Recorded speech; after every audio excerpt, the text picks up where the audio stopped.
Let us pray. O God, take my lips and speak through them. Take our minds and think through them. Take our hearts and set them on fire. Amen. It's amazing that Mary, and Salome went to the tomb early in the morning. No one in their right mind would. It wasn't just that Jesus' body would have already begun to decay and stink. All those ointments and spices couldn't really help now, several days after he died. Their traditions, their religious rituals, were probably pointless. It wasn't only that Mary, and Salome were putting themselves in great danger. The Romans had publicly tortured and killed Jesus to make a point to his followers: flee. The authorities were in no mood for a rebellion. They wanted to make sure that Jesus wasn't a spark in a dry forest, setting Jerusalem ablaze. If Jesus' followers dared to show their heads now, the Romans would just cut them down also. But it wasn't only these things that made it amazing that Mary, and Salome got up early on Easter morning and came to the tomb. The other huge problem was the one that the women were talking about as they moved through the streets early on Sunday. How would they roll the stone away from the mouth of the tomb? It was very large, we're told. 3 women, what could they do? Could they get past the massive boulder blocking their way? They didn't know how to solve that problem, and yet they came. Aren't we like those women, Mary, and Salome?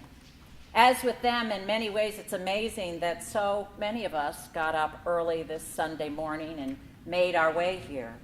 Now, you may not fear finding a decaying body, but you might be wondering, like the women, if all the prescribed religious rituals are still relevant. Is it too late at this stage in your life for religion? Can it make any real difference in what you're going through? Likely you don't fear Romans stringing you up, but if you try justifying a return to a church next Sunday or to our 6 p.m. midweek service, you might get killer comments from the authorities in your life, friends or work colleagues or family. Why are you going there? Are you having a crisis? Living in New England in 2015, it is a credit to all of us that we got up early this Sunday morning like Mary, and Salome, and came to a place that many folks see as a tomb, a relic of things past, where there's no life anymore. Some might even say that the Christian church has started to smell the odor of decay, offensive, and the way some churches act with hate and intolerance. I sometimes want to hold my nose too. But most of all, for a thinking congregation like ours, there may be a huge boulder that you're not sure you can get past. How could Jesus really rise from the dead, suddenly walking around again after being dead? Do I have to believe in unscientific miracles like a bodily resurrection? Was Jesus the Son of God? Mary getting mysteriously pregnant by God, or was he a human? Are there angels, supernatural beings like the ones sitting in the tomb who talk to me in the words that I'm supposed to hear? Is God a supernatural being like that? Big boulders, these questions. Maybe like a massive stone lodged firmly in place, sealing you off, blocking your way into the deeper part of the story. It's tragic, in my view, that so much of the Christian world has had these boulders be the thing that people worry about, what they spend all their time on. Well, the answer must be this. No, you're wrong. It has to be that. For centuries, Christians have fought and killed and died over these questions. but I think it's been worry about the wrong things. Just like the women that first Easter morn, worrying and debating and trying to puzzle out how to move the boulder and finding that that wasn't the problem after all. When the women just got up and went to the tomb, went despite their misgivings, though they didn't have the complete answer, all worked out in advance, they discovered not a boulder blocking their way, but an opening into a deeper message. Go back to Galilee. There you'll find him still alive. The women didn't find the ending they'd expected, but a new beginning. Go back to Galilee and find him there. What does that mean? Go back to Galilee, where it had all started for these women. Galilee, where an unknown man, unworthy of anyone's attention, no degree, no marriage to the right person, from the wrong neighborhood, not even employed, nonetheless once got their attention, and maybe yours, or the attention of your parent or a grandparent or a friend. Go back to Galilee, where this unknown man, Jesus, talked about God in a way that opened things up, where he acted in a way that opened doors, included everyone, valued all. His was not God as a violent judge, but as light in darkness, water in a desert, a mother hen who brings her brood under her wings, as love with a capital L. God is love, Jesus said according to John. Oh, not the romantic kind of love that can ebb and flow, and not the love between friends, for even they can disappoint. Jesus' own friends, bent under human fear for their own lives, running away when he most needed them. Jesus kept insisting against the grain that God can be defined by unconditional love. Love that doesn't condemn, that never dies, that lives on despite everything. Jews had long called it steadfast love. Whenever you hear the word God, says Jesus, just substitute the word love. Would that be a relief for you? This notion that undergirding all of life is a force of unconditional love, knowing deeply that it will be all right. Love so that you can be the person you are meant to be, freed from our fixation on survival. It's hard to be constantly on the edge, assessing how you're doing. Am I a good enough mom? Good enough student? Good enough achiever or provider, musician, person of standing in the community? If those worries could be boulders that crumble to sand by a worldview that everyone already is unconditionally loved, would you want that? Where could you find that? Go back to Galilee, to your ordinary life, the women are told, because haven't you already glimpsed it there? Glimpsed the power of unconditional love at work in a husband caring for his wife while her memory ebbs, caring even when she, in frustration and confusion and fear, screams at him, even when friends or family stay away because it's too hard to see her that way, to be treated this way, their confusion mirroring hers. Don't you see love in that husband's face? The same gestures that Jesus showed lepers or beggars, whom everyone had left alone because they were afraid, oh, you met Jesus in Galilee. Haven't you glimpsed the face of compassion in any professional who asks, what do you need? And then actually listens to your story. The doctor who diagnoses and prescribes, but then also stays long enough to hear you say, it is so lonely taking care of my child with all these special needs. The doctor who becomes the safe place where you can share, someone who understands. Maybe your financial advisor who does the same, or the clerk at the store, or the realtor. You see, what attracted people to Jesus, what attracted him and changed their lives was this. He was convinced that compassion was the value most central in life, the value that brought him the greatest peace, and so he lived out of that. and gave it away over and over and over again. Compassion, whom he called God. God is love. Love one another as I have loved you. It's what gave him power. It's the power I saw as a teenager standing in the upstairs hall of our home, me at one end and my mother at the other, and I'm shouting, "I hate you." And she says, "I know you do." And I love you. It's a love not forgotten.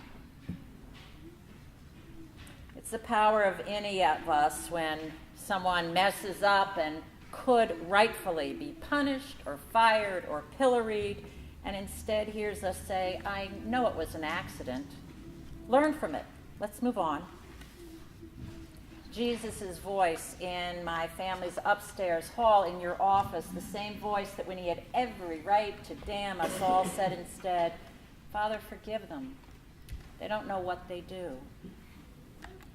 Go back to Galilee. It's in Galilee that we meet Jesus. In Galilee, when you've done the ugly thing, it's been done to you. Go back to Galilee for that time when we are convinced that we can never rise again. Our job is lost. The divorce papers have been filed. The beloved dies. There's a gray fog permeating life and we can't get out of bed, when depression or betrayal or loneliness or failure moves in, and an unwanted roommate. Then every Galilean, every Bostonian wonders, how do I rise again? When I am entombed in darkness alone, a huge boulder blocking my path. And then a small, uncertain group who've themselves been changed by a touch somewhere of unconditional love wakes up early, and despite their fears, their uncertainty about how to solve your huge problem, shows up at your tomb anyway and says, "Let's go home, back to Galilee, we'll go together." And somehow when they come, the stone is gone, and you found not an ending but a new beginning. You're not alone. The Alzheimer's disease isn't reversed, but love is present, a husband alongside his wife. The child's special needs don't go away. They'll last a lifetime. But the parents have someone to walk the road with. You're still broken apart by your divorce, but you have hope now. There's more to life than what we can see today. Back in Galilee, we receive love in the darndest of places, and we have so many chances to practice giving it away without strings attached.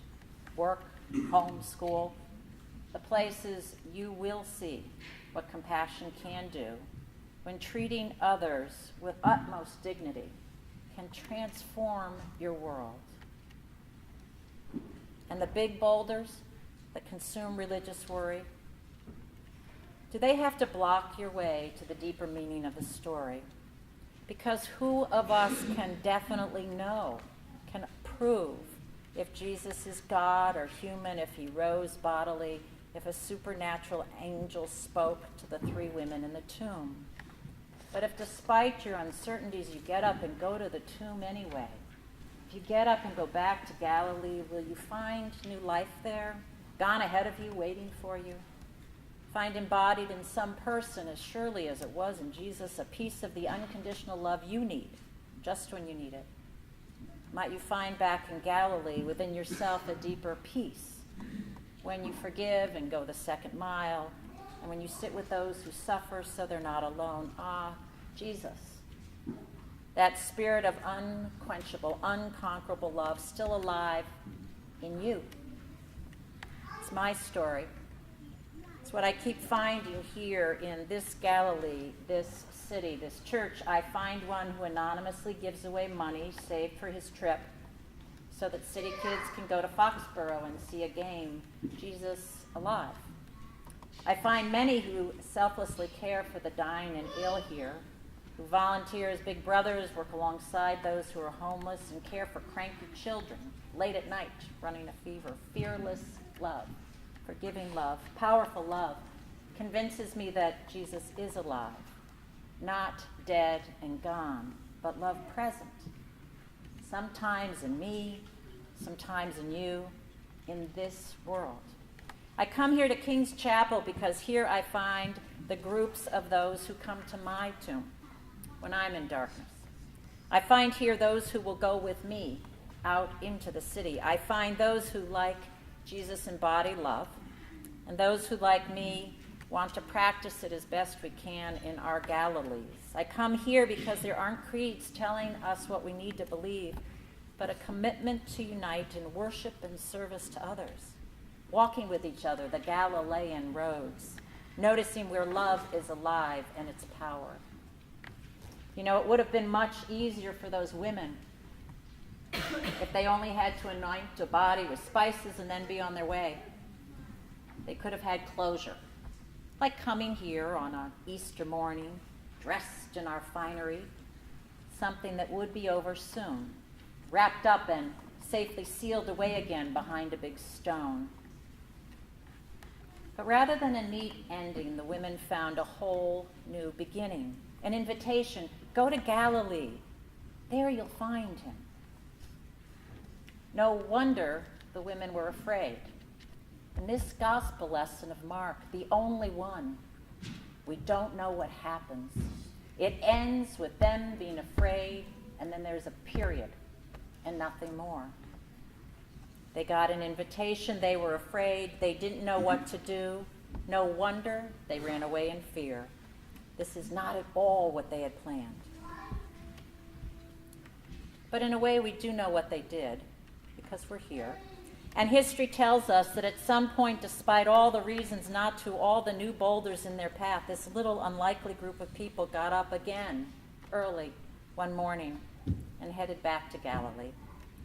There they shared what they'd experienced with Jesus when he walked on the earth and later after his death, something about his spirit ongoing, unconditional love that couldn't be entombed, that was still alive. Now they hoped through them, in them, with them somehow. And it's our invitation also. New life, like a bulb planted last fall or years ago that we haven't seen in a long time, come back, beautiful to behold. Love is come again, like wheat that springeth green.